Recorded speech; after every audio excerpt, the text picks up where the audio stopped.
नाजरीन, ये खबर है PP 170 Lahore Siddiqia colony phase 2 से, जहां पाकिस्तान तहरीक इंसाफ के MPA चौधरी अमीन गुज्जर ने इलाका के देरीना मसला सीवरेज लाइन के लिए 2 करोड़ की ग्रांट वज़ीर आला पंजाब उस्मान बुज़दार से मंजूर करवा कर सीवरेज लाइन का इफ्तिताह कर दिया। इलाका के अवाम ने उनके एजाज़ में एक कॉर्नर मीटिंग का एहतमाम किया। तकरीब का आगाज़ तलावत कलाम पाक से किया गया।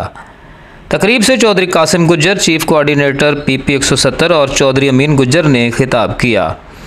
तकरीब का एहतमाम रमीज़ राजा, मुजम्मिल भट्ट, नदीम भट्ट, गुड्डू भाई, मोहम्मद इशफाक और तारिक शाह ने किया था।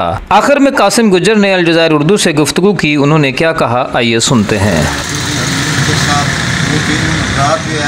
इस हल्के के लिए, इस हमारे इलाके के लिए, डेवलपमेंट के लिए, अपनी आवाम के लिए वो भरपूर कोशिश कर रहे हैं। हम उनके लिए दुआगो हैं, उनके एहसानमंद हैं। और उसके अलावा जो हमारी सिद्दीकिया कॉलोनी की टीम है, हमारे भाई रमीज़ राजा साहब और गुड्डू भाई, नदीम भट्ट साहब, मुजम्मिल भट्ट साहब, बेशुमार ऐसे दोस्त हैं कि हम नाम ले लेके थक जाएंगे। वो हमारे साथ रास्ते में हैं और साथ के लिए काम कर रहे हैं। और हम स्पेशली शुक्रिया अदा करते हैं वज़ीर आला उस्मान बुज़दार का और वज़ीर आज़म इमरान खान का।